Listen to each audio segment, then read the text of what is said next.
Okay, good afternoon, everyone. This is Emmett Boyer again. For those just joining us now, I just want to quickly welcome everyone to this webinar and thank you for joining us today.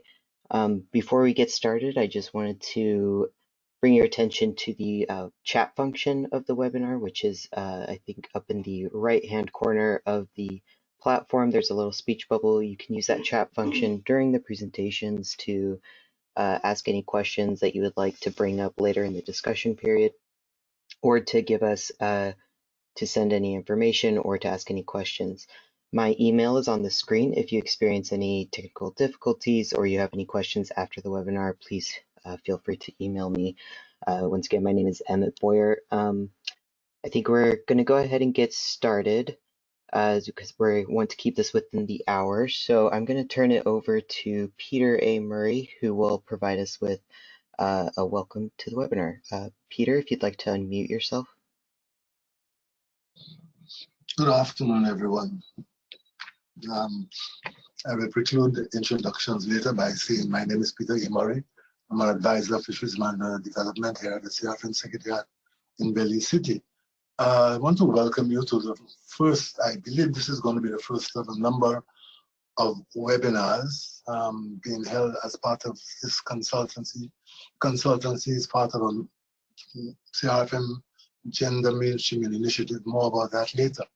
I had hoped that the Deputy Executive Director would have been able to attend the webinar, but I know she's extremely busy, and so I suspect that she can't make it as yet. So on behalf of the Secretariat, I'd like to bid you welcome. I think that this will be, apart from one presentation, after this I'm going to be a regular participant. So having done the welcome, let me pass you back over to the team. Thank you. Thank you very much, Peter, for that welcome. And we're looking forward to having a discussion with you all today. I'm going to turn it over to Margaux Granat, who is the team lead for the Gender Mainstreaming Initiative part of this project, to talk a little bit more about what we'll be covering today in the webinar. Margaux? Great. Thank you, Emmett, and thank you, Peter. And thank you, everyone, all our participants, for joining us today to learn a bit more about what this project is going to look like, and also to establish kind of formally what we are hoping will be a technical advisory group for this project. And so just quickly on the agenda, we are going to actually have a nice overview of the CLME Plus project, what Peter was talking about, and a bit more of how the Gender Mainstreaming Initiative comes into that larger project, which many of you will be familiar with as part of the fisheries departments, but also to recognize that we have several members online and who will be part of the technical advisory group that are from the country gender machinery, and also then some other institutions that are critical stakeholders in the area for gender and fisheries. Then we will share a bit more information around just gender and fisheries linkages, and then we're going to share some initial findings from our stakeholder survey, which I believe many of you will have participated in a few weeks ago, and also our initial background research. And then the really, point of this webinar is for us to open this up for a discussion with you, as you will be our technical advisors, to provide a bit more information for us on what the experiences that you've had in your countries or within your institution, what are some of the major issues, gaps, challenges, but also on the positive side, what have you been able to do, what have you been able to put in place, and what maybe positive outcomes you've been able to see come from that. And so to get us started, on the next slide, we have just quickly to show a list of who we've actually invited to be part of this technical advisory group. And so you'll see the 6 key countries that are part of the CLME Plus Flying Fish project: Barbados, Dominica, Grenada, St. Lucia, St. Vincent and the Grenadines, and Trinidad and Tobago. And I really hope that I'm pronouncing all of those correctly, so please correct me if I am not. And then the institutions as well. We are also inviting the Caribbean Youth Environment Network. I don't think we're going to have a representative present on the call today, but we are hoping to engage them as we're also working on gender, but youth as well, and also on that frame on decent work and labor. And so we are hoping to get a labor organization representative as well. And then, of course, the Caribbean Network of Fisher Folk. I believe Nadine is on the line with us. And then also UWI and CERMES. We have a few different representatives on the call today, but we'll have one specific focal point from there as well. So with that, we also then want to I think go ahead right now into introductions. Sorry for that.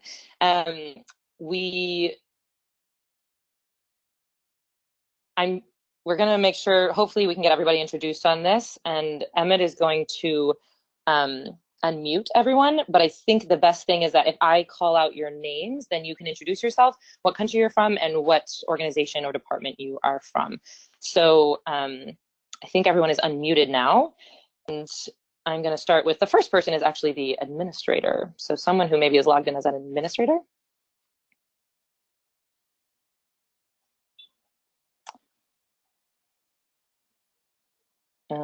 I believe you are muted still, so you might have to unmute yourself.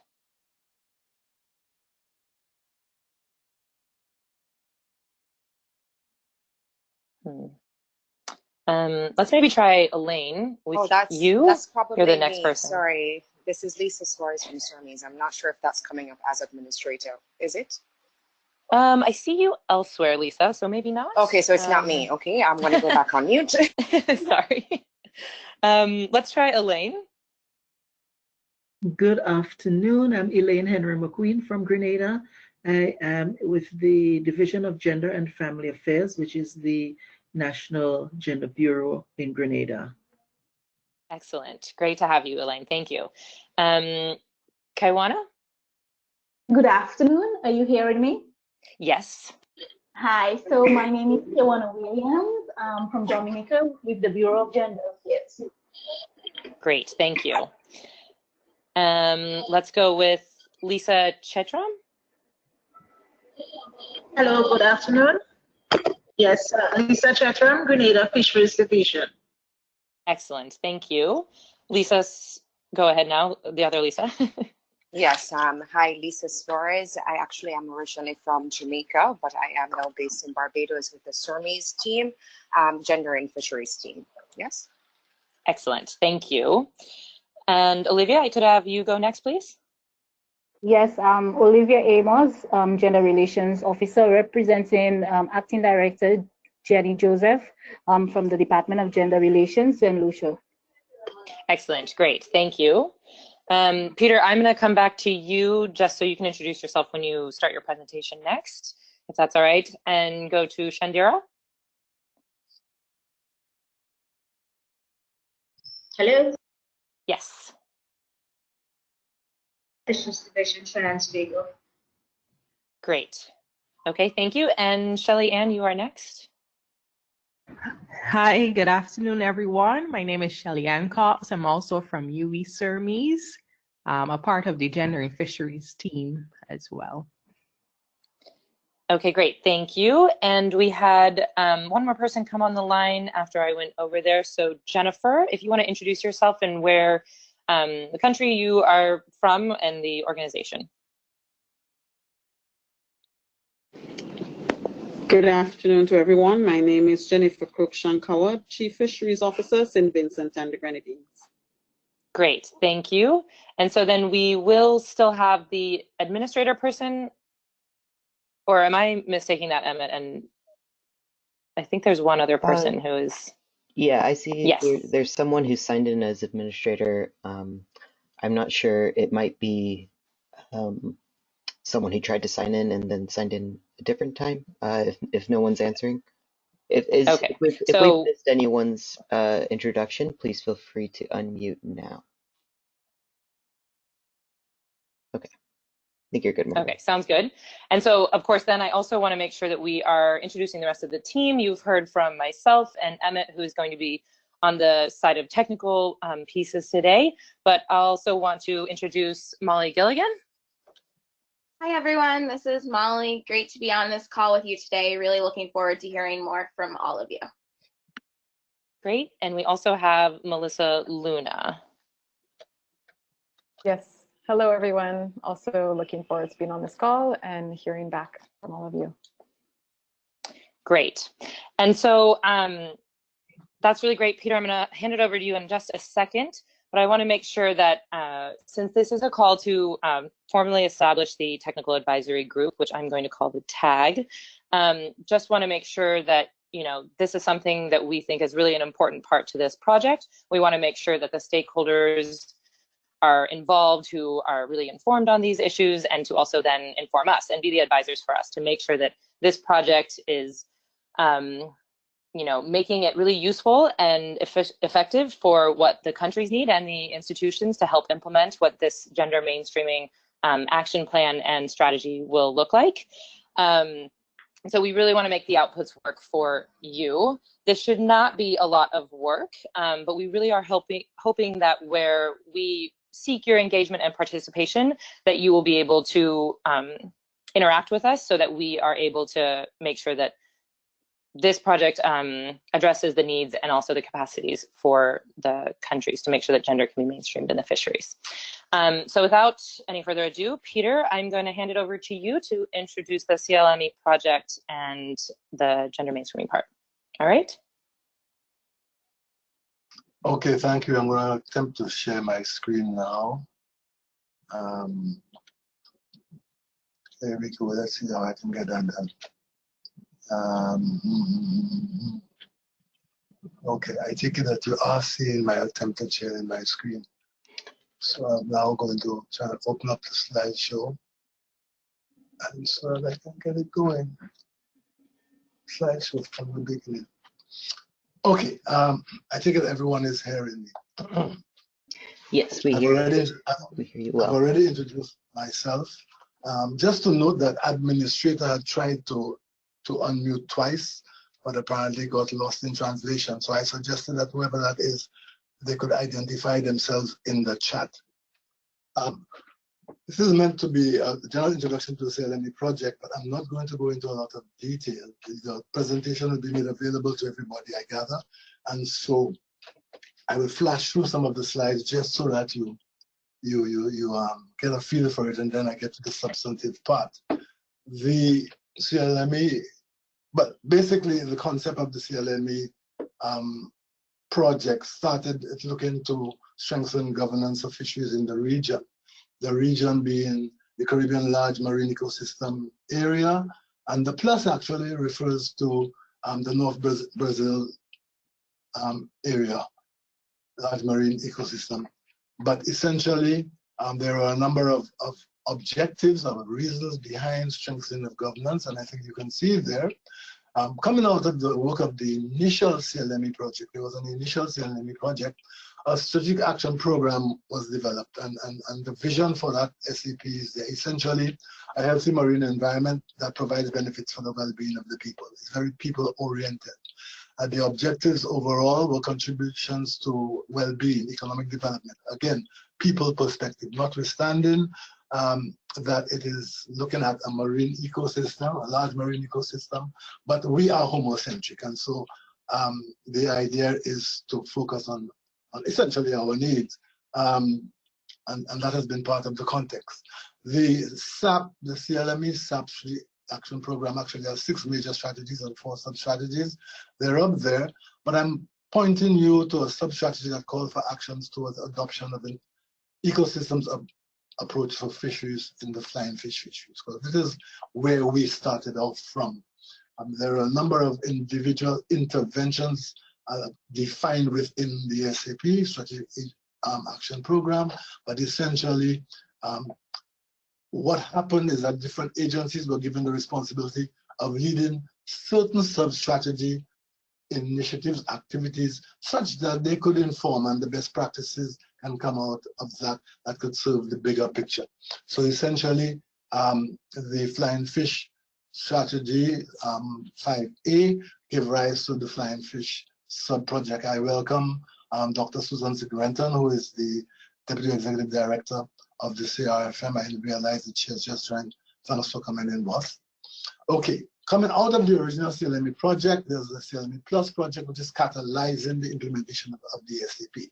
The first project looked to getting people together and develop the SAP. This project that we're in, catalyzing it, getting it going. The objective mainly to facilitate ecosystem-based management, ecosystem approach to fisheries in these two regions, the Caribbean Large Marine Ecosystem region and the North Brazil Large Marine Ecosystem region as well. There are a number of components of the CLME Plus project. You can see some of them are looking to facilitate, to enable, to demonstrate scaling up and to track progress. Essentially, that's the ethos, in a sense, of the different components of the project. Like I said, excuse me, this presentation will be made available later, so I'm going through it fairly quickly to get to the meat of the matter. STRAP Strategy 5A was about flying fish, to enhance the governance arrangements for implementation of an ecosystem approach to the flying fish issues. And there were a number of short-term actions, 2 of them in fact, a number of medium-term actions. So in the first 5 years, looking at strengthening the institutional framework and providing for an agreement that could allow for implementation, I would say, of this institutional framework. And then the medium-term actions to be completed by 2025 is anticipated to operationalize and strengthen the decision support, the implementation of a revised sub-regional management plan for flying fish, and looking at building initiatives to improve and enhance stakeholder commitment and participation. The sub-project had 4 objectives, and they're there, as you can see: fostering long-term well-being of stakeholders, implementation of the sub-regional management plan, and getting implementation at the national level as well, getting at least through 1 policy cycle, and capturing and disseminating best practices and lessons learned, which could then be scaled up using the ecosystem approach to fisheries to other fisheries within the CLME Plus region. And a number of sub-project outcomes. Linked to these outcomes was 17 objectives. I am not going to go into them there. Suffice to say that 17 outputs. 3 of these outputs spoke specifically to gender issues. And what this project is, this initiative, this Mainstreaming Gender Equality in the Caribbean project, funded by Global Affairs Canada, we call it for short the CRFM Gender Mainstreaming Initiative, was basically to complement the activities in the Flying Fish project so that we can move forward with them and build them into that bigger framework that we're talking about. So essentially what happened, it aims to improve sustainable fisheries for vulnerable populations, particularly focusing on women and girls, but the idea is to advance gender issues that take on board youth issues and decent work issues geared towards sustainable development of the fisheries. And this really is in compliance with a ministerial declaration, the 8th special meeting of the Ministerial Council of the CRFM, essentially saying that international and national norms regarding gender, youth, decent work should be adhered to and should be incorporated, built into all our policies, protocols, programs, and plans. Very broad-reaching statement, which essentially says that we have got to take these things on board: gender, youth, and decent work. UNDP, who had been in a sense, the conduit for the funding for the CLME Plus project, the other aspect of it through UN Ops, essentially is implementing resources we got from Global Affairs Canada. I mentioned that earlier, and through an existing agreement, the agreement that we had that will allow us to implement the Flying Fish sub-project was extended to allow us to utilize these Global Affairs Canada resources, and we being the delivery mechanism to unite efforts within what is already existing to include gender mainstreaming research. The focus is going to be, in the first instance, the implementation of these activities in the existing Flying Fish sub-project. Hence, we started off looking at the 6 countries, the 6 CRFM member states that were part of the Flying Fish sub-project. That is the Commonwealth of Dominica, that is St. Lucia, that is Barbados and Vincent and the Grenadines, Grenada, and Trinidad and Tobago. The budget for the overall initiative is just 3/4 way between $300,000 and $400,000 US. but really and truly we've pulled out certain aspects of it. Certain aspects of it will be implemented primarily by the CRFM Secretariat and the others by the consultancy group that we have here now. So Margaux and her team, and it doesn't seem to want to go on. Here we go. There are essentially two outcomes that are anticipated here. One is improved governance for gender responsive fisheries planning. In other words, empowering the organizations to actively participate in policy dialogue, getting people on board to look at issues so enable meaningful participation of women, of youth, and to organize management and leadership training that is both age sensitive and gender sensitive. The other one is essentially enhancing national capacities, building the capacity of the CRFM, of fisheries departments, of fisheries organizations, and the other agencies that we feel have an important role to play in mainstreaming the gender and decent role and youth issues, and so that we can get them involved, build the capacities in whatever way we can, and establish mechanisms, regional and national monitoring and evaluation systems, so that we can see how good a job we're doing. This consultancy, Margaux and her team, are helping us really and truly give effect to these outcomes. Like I've already intimated, some aspects of it are being handled directly by us in the CRFM Secretariat. Right, there are a number of end project targets. Let me say that not all the targets are coming out of the work of this consultancy, but this consultancy is going to contribute, we hope, to some of the end of project targets. Of course, the Gender Analysis and Action Plan, that has already been referred to. I have these pop-ups that keep coming up, I don't know why. And I hope they're not bothering you as much as they're bothering me. Increasing the membership of women in the Caribbean Network of Fisheries Organization. It's already significantly membered by ladies, but the idea is to have an increase in that, to have a gender evaluation team that we can see what is the level of gender awareness in member states. We need to be able to follow this thing through. It's all well and good to say that we're doing these weird and wonderful things, but we have to tell how effective we are. Are we achieving the outcomes we want? Another target is that 70% of our member states have identified gender focal points. All of our member states have fisheries focal points, but the idea is to have gender focal points. So far, we're not doing too bad. I think 4 out of 17 right now. So we have 4 countries. Well, actually, as of today, 6 countries out of about 17 that have identified, and we're not yet at mid-project. So we're well on the way. In a general way, we want to have about no less than 38 of the persons involved in overall fisheries management are female, but more specifically, given that the focus of this initiative for now is the Flying Fish project, we'd like to see that at the end of this, 75% of the participants discussing fisheries management issues are female. And this is because in large measure, significant numbers of ladies are involved in aspects of the fishery. And so, in fact, I dare say in some instances they may be the majority. So, but we're looking to see that in terms of people we bring together to talk about flying fish, 75% of them should be ladies. A training course carried out for fisherfolk groups on gender awareness and decent work and empowerment. Another one looking at gender-based analysis is important if you're going to move forward, that we all understand how we're going to analyze what we're doing. Then having some sort of tracking mechanism, a tracking system developed and available to see that we're doing what we want to do. I refer to the Flying Fish sub-project. One of the outputs of it was a fisheries management plan, an updated fisheries management plan. We call it the Eastern Caribbean Flying Fish Management Plan 2020-2025.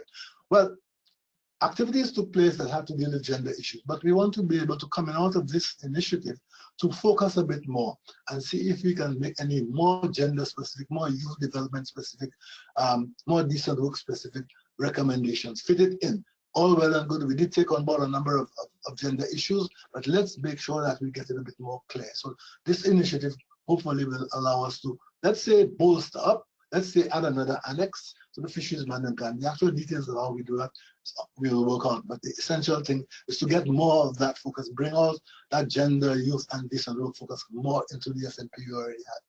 And let's see how things work. So a business proposal.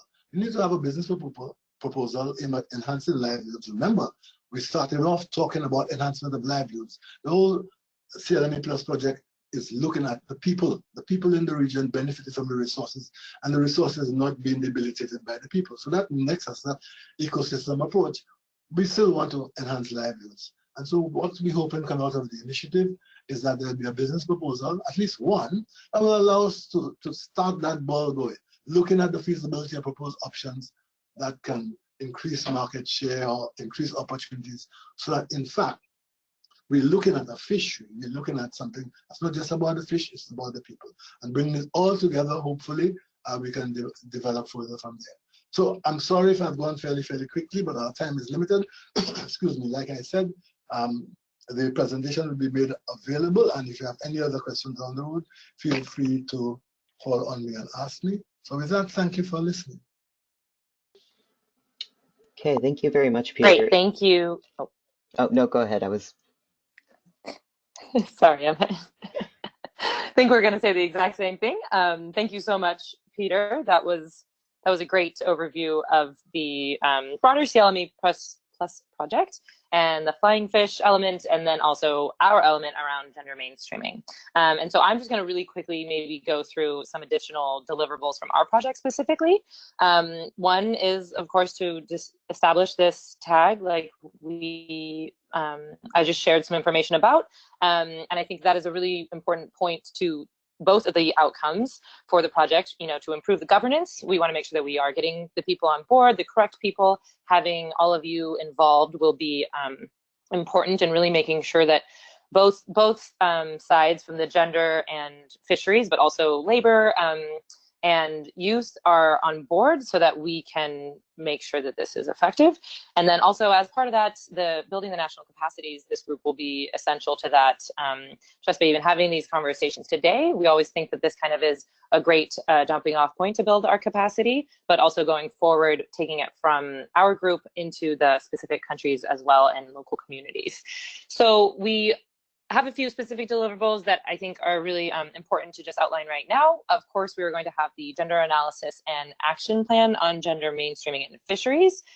Kind of a sub part of this will also be something that we're working on right now, is the different countries' compliance with international and national instruments around both gender equality and fisheries. But we're also, like Peter mentioned, working on youth engagement and equity around that, and also decent work and labor conditions.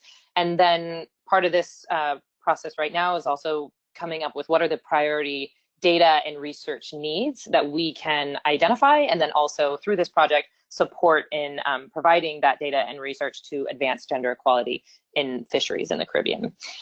We're also going to work on a report around gender sensitive and traditional knowledge, which we want to make sure includes the youth element as well.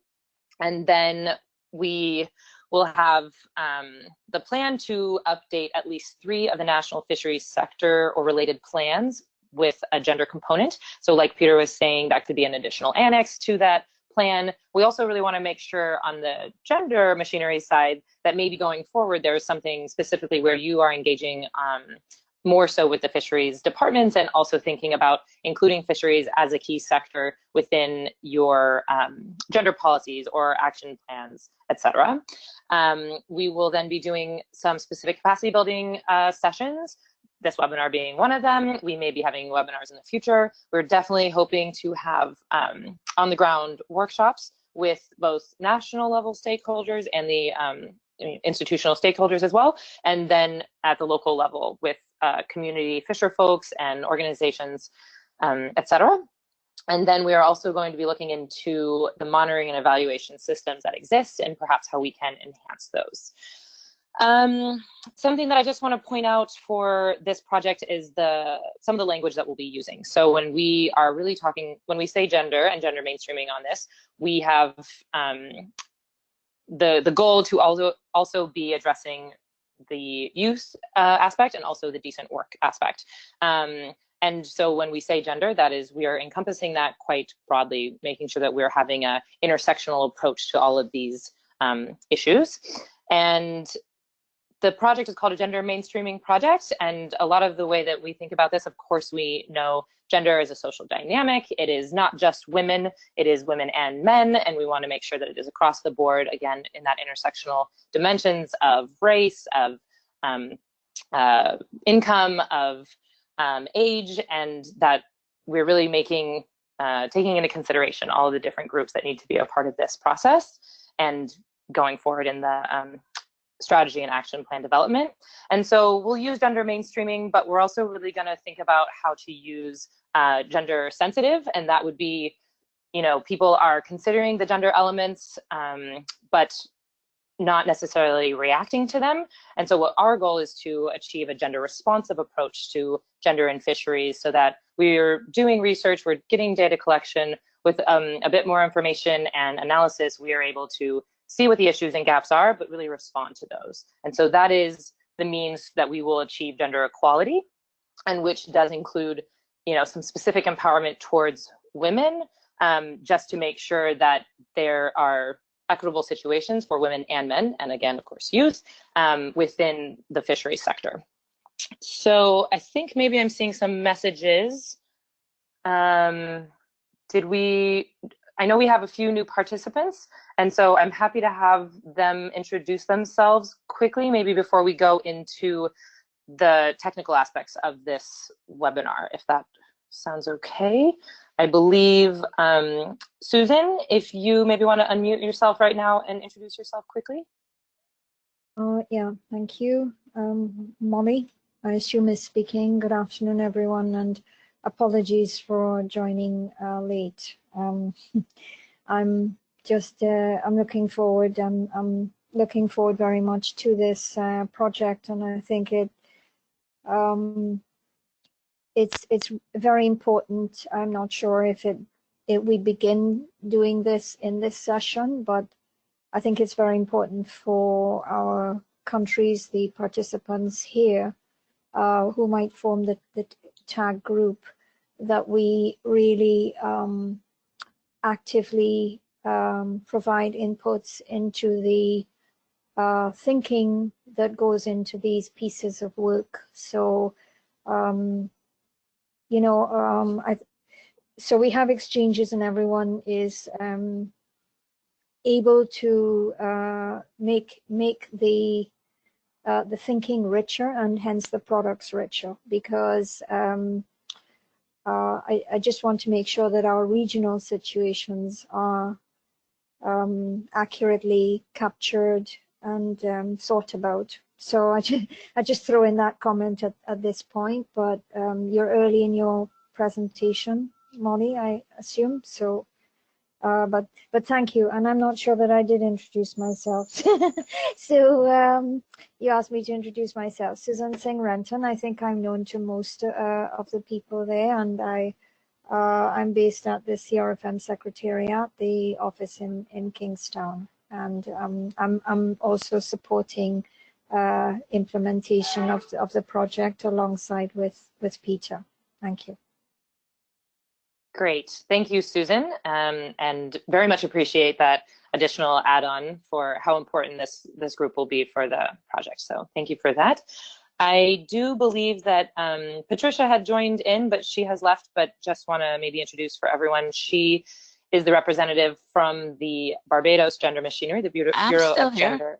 Oh, you are? Oh, I'm sorry. I thought I saw a message that you had left. Please introduce yourself. Oh, sorry. Good afternoon, everyone. My name is Patricia Boyce. I'm the Director of the Bureau of Gender Affairs in Barbados, and I'm very happy to be part of this project. Excellent, thank you. And then also, Maren, I believe you are on the line as well, if you'd like to introduce yourself. Hello, thanks. Good afternoon, everyone. I'm Maren Headley, and I'm with the CRFM Secretariat in the St. Vincent office, and I'm also looking forward to the rest of the presentation and supporting the project wherever I can. Thanks. Okay, great. Thank you so much. And so I think that is everyone now then on the line. So I'm going to transfer this over to my colleague Melissa, who's going to give us some brief information on why we need to think about gender in fisheries. So Melissa, over to you. Thanks, Margaux. Hi, everyone. So I am the team's Gender and Marine Resources Specialist, and I will just be briefly running through the linkages between gender and fisheries and also touch a little on decent work and youth. So we can move to the next slide. So both women and men participate in fish value chains, in harvest and post-harvest activities, but it's women's contributions and activities throughout the sector, which are mostly in post-harvest activities such as the processing or selling of fish, that have historically not been given as much attention in fishery policy and management decisions as much as men's contributions to the sector. And as a consequence, women's roles in official fishery statistics have been overlooked, and persistent gender inequalities have prevented women from fully participating in economic opportunities within the sector, as well as in fishery decision-making. And this not only affects women's productive potential in fisheries, but it ultimately restricts the productive potential of the sector as a whole. And when we don't fully understand the different roles and contributions of women and men, we can get an inaccurate estimate of human pressures on marine and coastal ecosystems, as well as an underrepresentation of all stakeholders, both women and men's needs and interests in policies and programs. However, when women's and men's roles and perspectives are better understood, and when women are more fully engaged, research has shown that it can improve the effectiveness of programs, as we have more robust fisheries data to work with, and it has also shown that it has improved the enforcement of regulations and ecological outcomes. So for example, increasing women's access to improved processing technologies has been shown to reduce product loss and increase product value, which can allow fishing families to earn the same income while catching fewer fish. And so I also wanted to mention also the importance of decent work considerations. This is also under the scope of our project. So fisheries have a whole host of labor-related challenges due to informality, seasonality, remoteness, and also the hazardous nature of the work, and also just value chain complexity. So fish workers, be it men or women, are both prone to occupational hazards. And this is further compounded by the fact that whether they are small or large-scale fishing operations, protection of labor rights is often weak or poorly enforced. So as well, labor issues, or labor abuse issues rather, are also closely linked to illegal, unreported, and unregulated fishing, IUU fishing, which includes the exploitation of migrant workers and also sometimes even minors. So another issue across fisheries is youth engagement. So few youth today, or they're becoming less and less involved in fisheries and aquaculture because fisheries in many parts of the world are no longer providing sufficient employment opportunities, and or aquaculture practices are not well known or promoted among youth.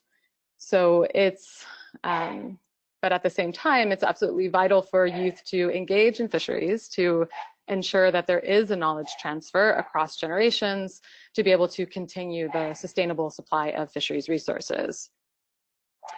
So addressing decent work concerns, engaging youth, as well as equally engaging women and men in this sector and recognizing their interests, needs, and experience is not only important for equitable participation, but for improved sustainable fisheries management in the long term.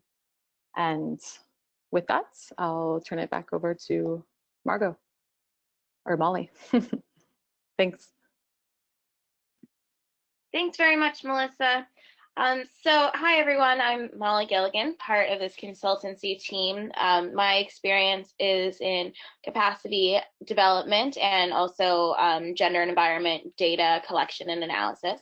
So we wanted to take a few minutes to share with you some of the findings from the survey that we recently conducted. Many, if not all of you, will have been familiar with this survey, and we wanted to thank those of you who were able to take time to provide some feedback, and also to welcome discussion later on in this webinar. We'd love to hear some more of your thoughts on these topics. So whether or not you were able to participate in the survey, we'd still love to hear your thoughts today. So some quick background: we received 37 responses to this survey from a diverse group of types of organizations. About 43% were from government and the public sector, 16% from national civil society, 11% from community-based NGOs, 11% from academic and research institutions, and then the other 19% from a variety of organizations. Other respondents, 34% were heads or directors of their agency, and 31% were technical officers. So that gives us a nice, well-rounded group of responses from various viewpoints. 70% of the respondents were female, 27% male, and 3% non-binary or third gender. So we've asked a few questions during the survey, and we wanted to highlight some of the key takeaway responses. So according to respondents, the biggest threats to the sustainability of their country's fisheries are weak enforcement and governance, climate variability and change, overfishing, lack of political will, and marine pollution. And then people also wrote in other answers like unsustainable fisheries techniques, and some other answers we received also, but these are the top answers to this question. So in discussion, we'd love to hear your thoughts on this. If you also find that these are threats you would identify, or if you had other threats that we should be considering in our research. The biggest social threat for fisheries, according to respondents, is the limited capacity of fisheries management bodies to understand socioeconomic concerns such as gender, youth, and labor. So this is key for us, as these are the issues that we'd really like to be able to provide tools to help build this capacity and work within this sector to see where the needs are. So it's great for us to hear that this is a challenge, because this provides also, challenges provide opportunities. So we're really looking forward to working on this capacity with all of you. All respondents stated that integrating gender and youth considerations is at least somewhat important for fisheries programming, with over half, 56% and 59% respectively, stating that integrating gender and youth is very important. So this gives us a really good starting point that the respondents do view these issues as important to include within their fisheries programming, which is a great place for us to be starting. So we can work with this to help find some entry points and find some tools for enhancing this gender mainstreaming. We also asked about challenges for mainstreaming gender within the survey. We'd love to hear your thoughts on this as well. The top 3 responses are limited data and knowledge, lack of policy and action plan, and lack of financing. So these are some of our areas where we will be targeting our efforts during this initiative to work within this sector, to see where the data gaps are, to find what we can do to work on closing these data gaps and enhancing knowledge dissemination. And of course, as Margaux and Peter mentioned, the policy and action plan is a big aspect of this initiative. And so with that, I will turn it over to Margaux. Great. Thank you, Molly and Melissa, for the great information. And so now we actually really want to turn it over to you, our technical advisory group participants, and learn from you just what, the specific threats that you've maybe faced, challenges in your countries and in your work, how that has interacted with gender, but also other social dimensions such as youth and decent work. And so I think if we could maybe, the way this is going to have to work is that everyone is just going to be able to unmute themselves and share their experiences. But I think, since I don't want to put anyone on the spot, just those who maybe have an idea can go ahead and unmute themselves and start to share, again, maybe saying where you're coming from and what your experience has been, and maybe a challenge, and then also, you know, if there are any opportunities or entry points that you have found as well. So with that, if there's anyone just yes, Peter. Eager to share? Peter, eager to share. Okay, Peter. Yeah, because I tell you what, the last slide that was shown, yeah, I am a conscientious objector to the use of the term lack of. I think in all of our countries, for example, in terms of gender, in terms of youth, we have policies, we have action plans in place. The issue is whether or not they are specific enough to the sector we're talking about, or whether or not they are effective in terms of the implementation. And similarly, in terms of financing, the fact that there's a gender machinery in a country means that there is financing, yes, but it may not be sufficient and it may not be being implemented well. So I think I just like to qualify the term lack of, and I think I just have this thing I prefer to see, a term that is actually more descriptive of the reality. Is it ineffectiveness of the plans? Is it insufficiency of the plans? You know, when it comes to financing, is it really the lack of financing or the insufficiency of financing or the unimplementability of the plan or whatever? You see where I'm coming from? I think because it's not that we don't have. I think in a lot of cases they may be ineffective, but we have them. Just a right. bone of contention that I have. It's my own hobby was my soapbox. Hi, Okay. Peter. This is Molly. Thanks very much. I think that's a really important point. And just to clarify that by lack of financing, we're talking about being without or not having enough of something. So I think your point is definitely taken into this, that it's not necessarily that there's zero financing, but lack can also refer to there being insufficient amount. So I think this is a really good starting point to be able to jump into other comments as well. Yes. I think we would love to hear from some of the country representatives, as well as the other stakeholders online. But if there are any country representatives who want to share some maybe specific, you know, anecdotal experiences, things that you have struggled with, or also things that you've been able to implement and successes that you've had, we would love to hear that right now.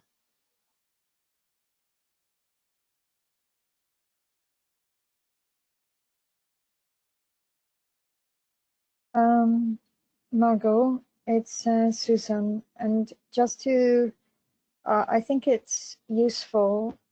Sorry, can you hear me?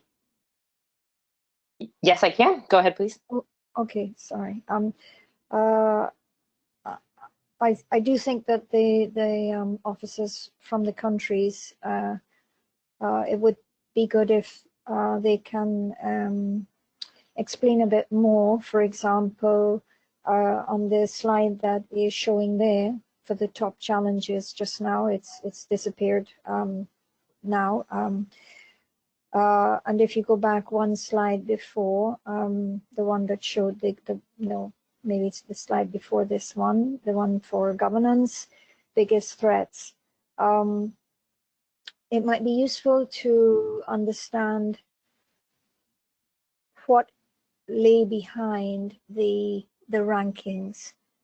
And I think that's what you're trying to get at. So, you know, for some, the people who answered, who attempted the questionnaire, if, you know, you chose governance, if you spoke about climate variability and change, what would have been some of the reasons that you chose that? I think that's what you're trying to get at, correct?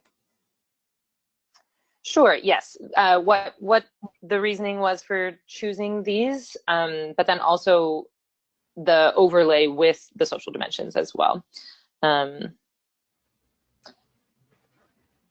Right, yeah.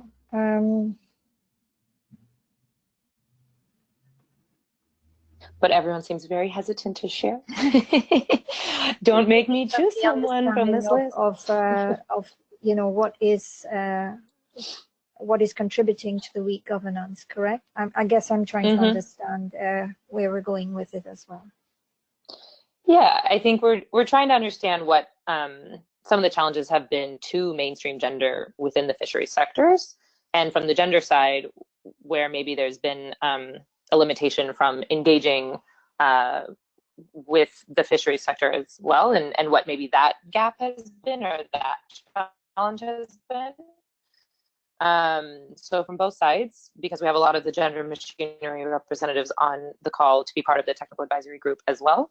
And so if, there's a country who wants to share, we've built this action plan, but we was limited in the funding, or there wasn't a plan, but we were just funding, or there wasn't enough human resources capacity to try to follow up on this. I know that some of the gender machinery has, for this project, we are working to, designate a gender focal point for the different countries. And so, I think we just want to hear kind of what the experiences have been, to not have maybe successfully had a fully gender mainstream fisheries sector at this point. So learning from them what the gaps have been, around data, but also then maybe what they think in their context could work for a priority action. Was that clear? Okay, this is Patricia Boyce from Barbados. Hi, Patricia. Hi. In the past, we have done a lot of work with the fisheries department. Our problem is lack of human resources. The fact that we only have one program officer at the moment to implement some of the work, but we had a focal point, a gender focal point in the fisheries department. And we now have, at least we have had a number of focal points in other departments. And we're still trying to work on improving our focal points in terms of giving them information. And I am thankful for this project, because then it gives us a further opportunity to better enhance the relationships that we have with the fisheries department. I think, though, that one of the problems that might be overshadowing the fisheries department is the fact that when people think about the fisheries department, they don't really see gender, but they just see the economic and the financial part of it. And also within that, there is this new emerging issue of climate change, and we also need to look at the impact of climate change on the fisheries department. So this gives us now an opportunity to relook our relationship with the fisheries department. Fabulous. Thank you, Patricia, for sharing. I think those are all really excellent points, and that we have certainly seen, yes, fisheries are often seen as, an economic center for a lot of the Caribbean countries, and that is why it's a very important element, but aren't necessarily looking at the gender differentiated roles and aspects that are associated with it. And also increasingly, of course, with climate change. And we have done a lot of work on climate change and gender and social equity issues. And so that is something that we're really looking at to, how to make sure that the island countries are more resilient with climate change, impending climate change, and especially as it relates to the fisheries sector. So I think that is great. Thank you for sharing so much. If there were another participant that maybe wanted to share something, or maybe even respond to Patricia's comments.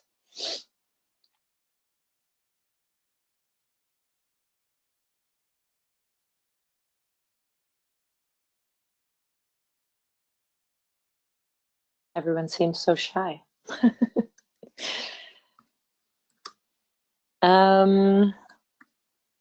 If there was someone, a fisheries focal point that would like to maybe share something that you have been working on, or some challenge that you've particularly faced, that would be really great. Can I share something from St. Lucia, Department of Gender Relations? Of course you may, please go ahead. All right, so last year, St. Lucia embarked on gender mainstreaming project funded by CDB. And I think that's when the they used to have vocal points before, but it died out.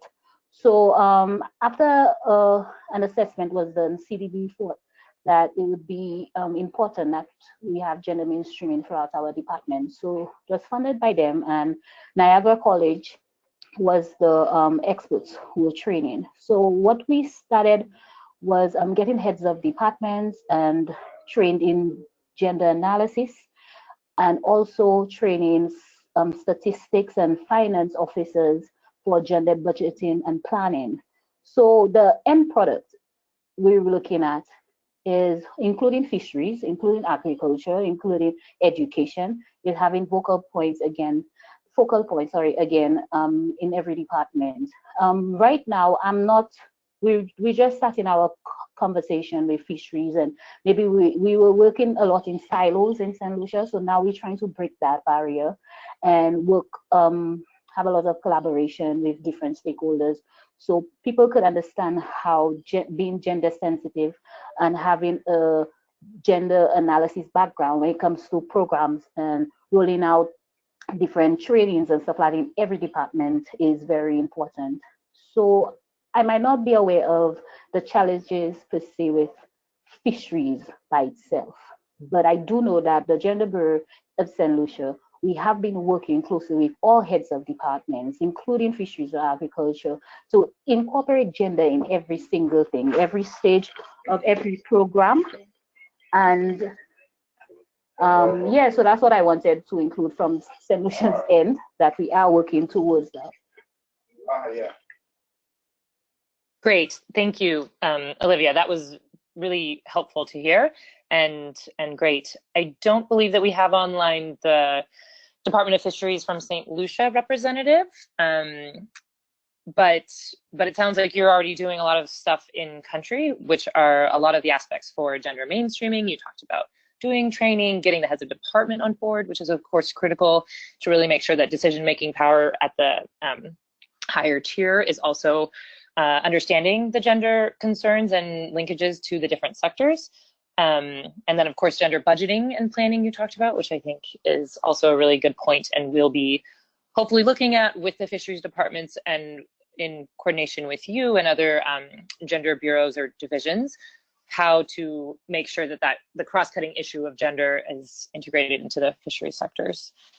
That was really great. If there were one more participant who wanted to share something, that would be really great to hear. I might put Yui on the spot if no other country representative wants to share something, just to hear what you all have been doing, because there's of course been so much work that you've done on gender and fisheries. Let's see if maybe there's a country representative to share. No, I probably just scared them away. Does someone from UE want to share some just kind of key points on some of the work you've been doing recently?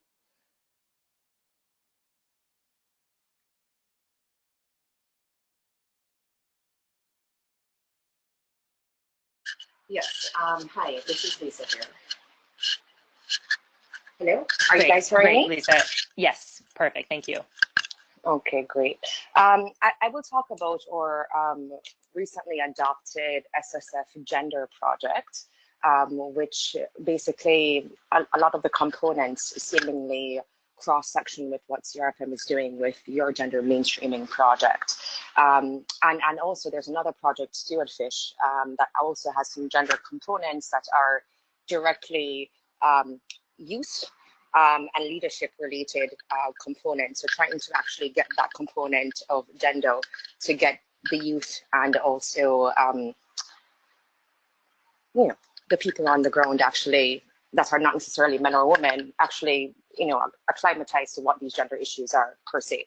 The SSF gender project takes a different approach where it's more broad and really focused on specifically gender value chain and network analysis. So that involves a lot of community related work, field work, being on the ground. Right now, we're just at the beginning phases of that in terms of development. But a lot of the issues that have been discussed on this call are the same issues that we have encountered in our research. We also have gone about doing back in, I believe Shelley can correct me on this if I'm wrong, but it was published, started in 2016, a actual scoping project that related to the small-scale fisheries guidelines. So basically how gender could be incorporated into the small-scale fisheries guidelines for implementation on the ground. I think that was something that was overlapping overall in terms of policy inception and also planning. And then I know that back in 2018, CRFM also developed an SSF protocol to complement the SSF guidelines, of which I believe they also now have a gender component or policy related to that per se. So this is where we are right now with CERME's components. I don't know if Shelley wants to add anything else to that, really. Just add some work that was done under the CLME plus project on shrimp and groundfish.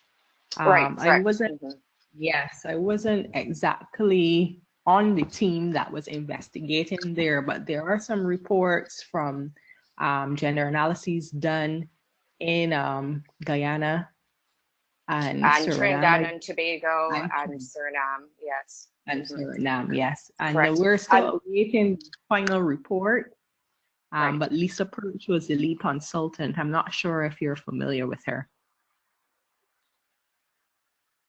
But she's someone that should be engaged at some point, given her experience with the shrimp and groundfish sub-project. So Margaux, that was Lisa Perch, L-E-I-C-A-P-E, Yes, I know her. Yeah, okay. So she was a lead consultant on that project. And that was also very much a value chain and network analysis project, which included a lot of field work as well to try and build sex disaggregated data, etc., around the subject matter.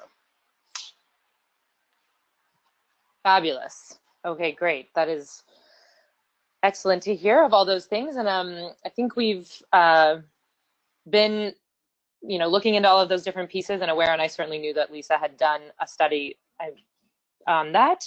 And so it's really great. And of course, as I shared via email with you all, we will certainly be following up. But also, if there are any specific resources that maybe, I don't know, maybe we can follow up with people individually online. But if there's resources that you would like to share with us also that you think maybe we haven't seen, or even if maybe we have seen and you just want to make sure that we have seen the different types of gender responsive planning elements, if you've developed any kind of monitoring and evaluation systems with specific indicators, please share that with us. And we really want to make sure that we know everything that is happening in the countries to make sure that it is relevant and up to date with all the elements that have happened. So we are just about past 1 o'clock, but I wanted to maybe give an opportunity for someone else to share if they now are interested in doing that.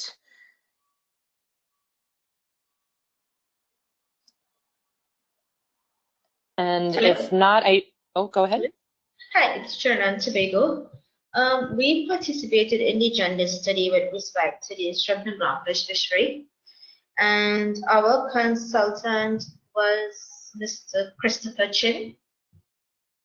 It was a UV series project. Okay. And from the work we did, we did a lot of field work and we worked with fisher organizations. The issue we have a lot of is to get the women to participate in the meetings. So there are a lot of men that came on for this aspect of the work. We actually had to go home and meet the women because they're involved in the processing. And they were unable to leave, but we were able to get the work done. So that's some of the issues we face here when we have ongoing projects in terms of gender.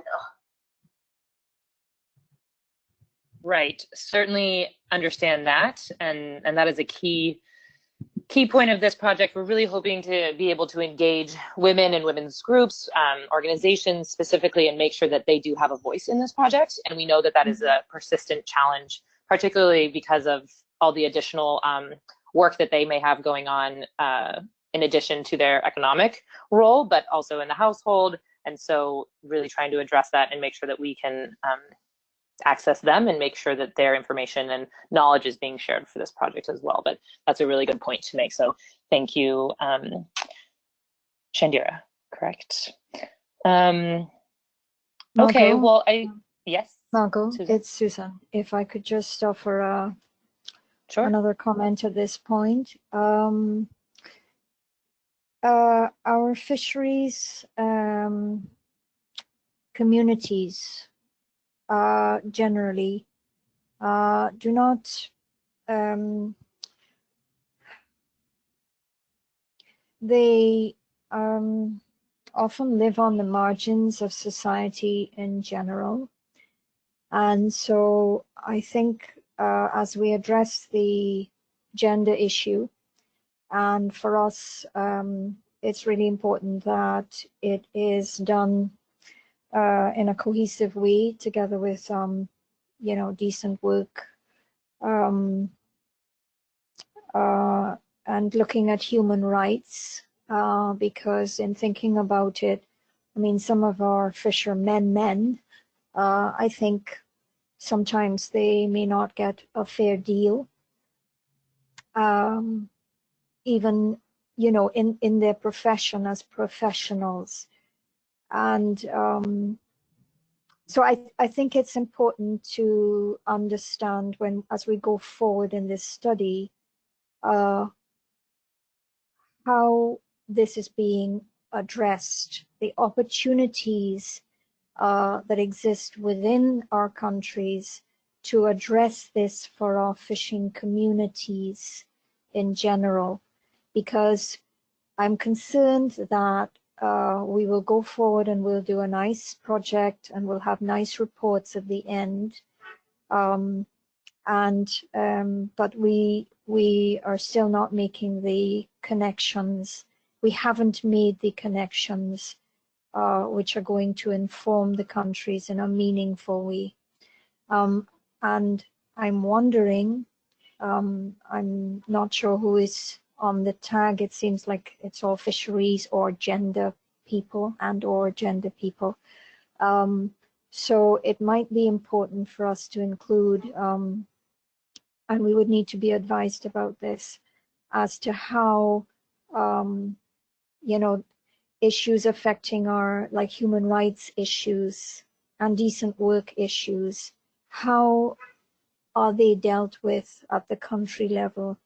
What are the interactions among the relevant ministries, and what systems are there for interaction, so that we can engage these others early on in the process. And I'm wondering if we couldn't have one or two representatives working in, you know, human rights and working on decent work issues in the tag. These are just some thoughts to throw out at this point. Thank you. If I may Thanks, take Susan. hot pursuit, if I may take hot pursuit of Susan, which is a maritime term, I think Susan has made a point that's been bugging me for a while, and I really want to endorse it. The issue of the challenges that our fishermen, as she put it, actually face. There are international agreements that deal with work, ILO agreements and other agreements that deal with work and that deal with fish workers. And one of the things I've noticed is that for some reason or other, they don't seem to apply to the fishermen that go to sea in our region. They seem to relate very often to the bigger industrial fisheries, but we don't scale them down to relate to our fisherfolk, our fishermen, our fishers. So I think the issue of labor issues, I know I had recommended that we try and get a labor person on the team, on the tag, and I really need to try and see if I can get someone to help me identify that person. But that issue of labor, decent work, and Susan's point is one that I really want to endorse. What happens in those issues with regard to the fishermen men?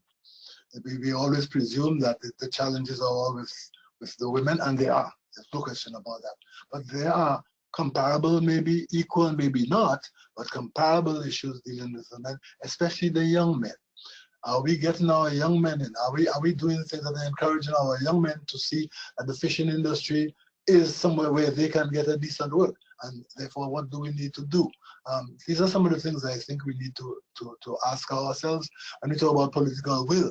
A political will very often is not just about politicians and parliamentarians. Sometimes it's about middle-level public servants who are quite satisfied with the status quo or are afraid to change the status quo. And the problem of institutional inertia that impact on our ability to really look at these work issues and these youth issues and these gender issues. Just my 5 cents.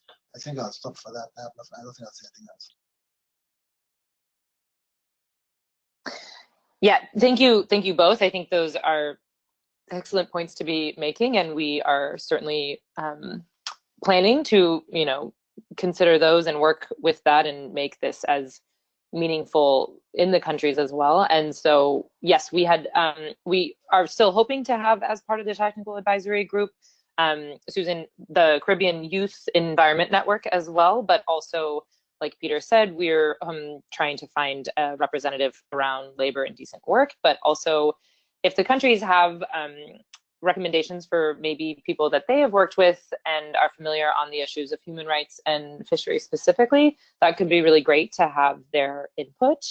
But I think that to that point then, because I want to wrap up being respectful of everyone's time, we are certainly looking forward to having one-on-one discussions with participants, and this likely is becoming increasingly the mode of operation that we are going to be taking on, as everyone is aware of the rising global issue around COVID-19. And so just to make everyone on the same page, that we had planned to do in-country consultation and some focus groups, particularly in 3 of the countries that we wanted to really hone in on our research and data collection, and work with those countries to make sure that exactly all the pieces that we discussed today, how do we really formulate a strategic, a strategy and a strategic action plan to make sure that this is going beyond what has existed previously and really addressing the needs of the countries, and also making it tangible but accessible for the countries, because we know that you're being pulled in 100 different directions to try to deliver on a lot of pieces.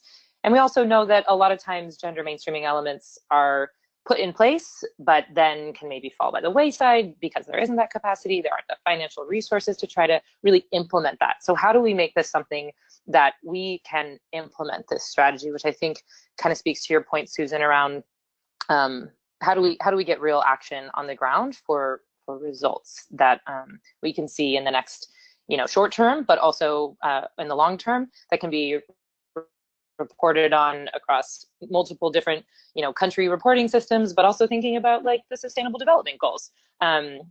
So that is something that we're really trying to ensure will come out of this project. So just to make sure everyone's aware that we are, of course, thinking about this, and where we had intended to do that, we haven't made a final decision yet, and of course we'll see how things continue to pan out. But we'll probably, I would say to expect that we will be following up also with more specific individual consultations with those of you, because I'm sure even though some of you didn't want to share on this webinar, you have a multitude of information that you know of and what's been going on in your office or department or bureau, and we would love to hear from you. And additionally, I think well, I think that's it. Maybe actually, then I don't know, Peter or Susan, if you want to say anything else to wrap up with the participants that we still have on the line, but otherwise, I think we would love to just say thank you so much for staying online with us and participating, and really hope that you'll stay engaged and participate with us going forward in this, especially via virtual connections, as that probably becomes increasingly likely and necessary. Susan or Peter, did you want to share anything?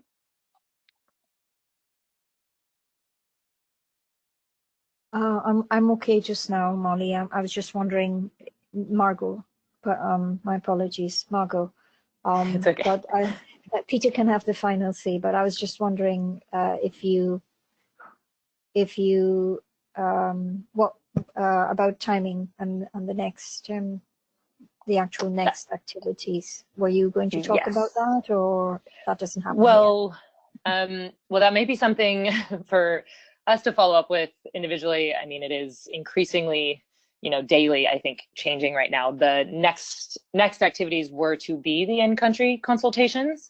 So for everyone to be aware, like I had said, we were going to, based on specific criteria that we had outlined, determine which 3 countries we would really focus on, because we're unfortunately not able to focus in on all 6 countries with the time and resources that we have for this project. But I think, you know, 3 countries, we would be able to do a pretty sufficient job. But since now we are rethinking that travel based on health advisories and travel advisories from, you know, the WHO and for ourselves here in the United States, we, I think, are looking to adapt how we go forward with the next steps. But in place of those country consultations, that's why we are thinking increasingly that we may be reaching out, we will be reaching out and doing more follow-up virtually with individual people. So, you know, be on the lookout for that in your email, but we will also, fingers crossed, that things get very much better shortly. Then perhaps we could still do some of the in-country consultation later in the next few months. But again, keeping in mind just the overall timeline of the project. But so probably a discussion that we should have ourselves. But that's Peter, maybe I'll, yeah. okay, That's sorry, fine. Thank you. All right, and Peter, do you want to just maybe provide a few closing words, and then we will wrap up this meeting? Okay, I just wanted to say that my thinking had been initially that the 3-country focus was really 3 countries that we would physically go to. It would not preclude interactions with the others in terms of getting that focused discussion and so forth. So that was my understanding. And so basically what we may find ourselves having to do is expand that virtual interaction, given the limitations of travel. But having said that, yes, thank you everybody for showing up. It's been sort of whirlwind tour through the initiative so far, mainly because we recognize the challenges people have in terms of time and that sort of thing.